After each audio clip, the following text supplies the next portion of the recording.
आज की कहानी तारीख के सबसे ताकतवर बादशाह और नबी हजरत सुलेमान अलैहिस्सलाम के दरबार की है। एक ऐसा वाकया जो साबित करता है कि इंसान की तदबीर अल्लाह की तकदीर के आगे बेबस है।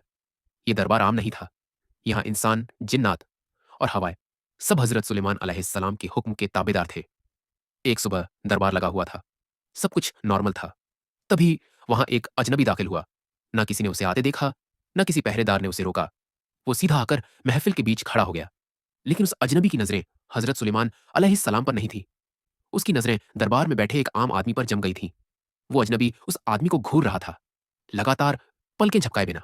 उसकी आंखों में गुस्सा नहीं था, बल्कि कुछ और था। कुछ ऐसा जो लफ्जों में बयान नहीं किया जा सकता। वो आदमी खौफ से पानी पानी हो गया। उसने महसूस किया कि यह अजनबी कोई मामूली इंसान नहीं है।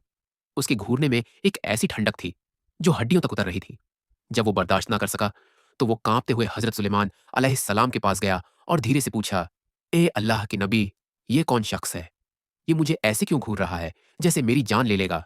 हजरत सुलेमान अलैहिस्सलाम ने उस अजनबी की तरफ देखा और फरमाया, ये मलकुल मौत है, इंसानी शक्ल में आया है। मौत का फरिश्ता।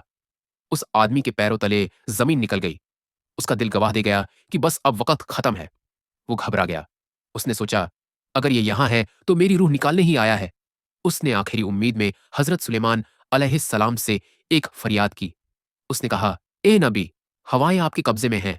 अल्लाह के वास्ते हवा को हुक्म दे कि वो मुझे अभी उठाए और यहां से हजारों मील दूर हिंदुस्तान में छोड़ आए।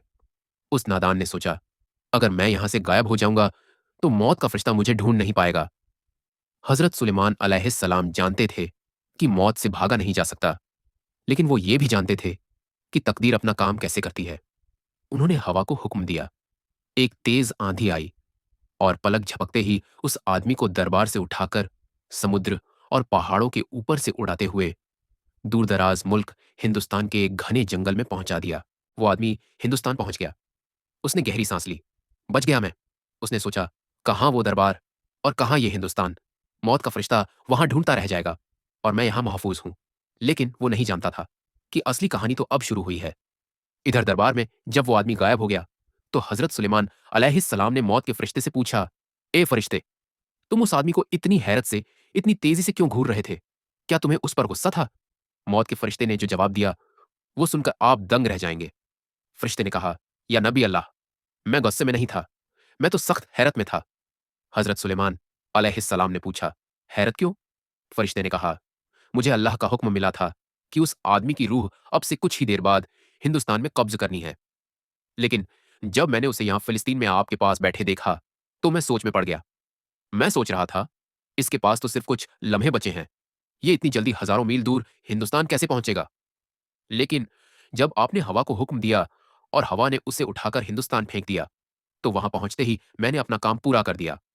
गौर कीजिए दोस्तों, वो आदमी मौत से भाग नहीं रहा था। वो अपनी मौत की सवारी मांग रहा था। जिस हवा को उसने अपनी जिंदगी समझा, वही हवा उसकी मौत का जरिया बनी। हम अपनी तकदीर से लड़ नहीं सकते। हमारी मौत का वक्त और जगह पहले से मुकर्रर है। डरना मौत से नहीं चाहिए। डरना इस बात से चाहिए कि जब मौत आए तो हम किस हाल में हों, नेकी की हालत में या गुनाह की। अगर इस कहानी के अंजाम ने आपको झंझोर दिया हो तो कमेंट में अल्लाहू अकबर लिखें। वीडियो को लाइक करें ताकि ये पैगाम और लोगों तक पहुंचे। अल्लाह हाफिज।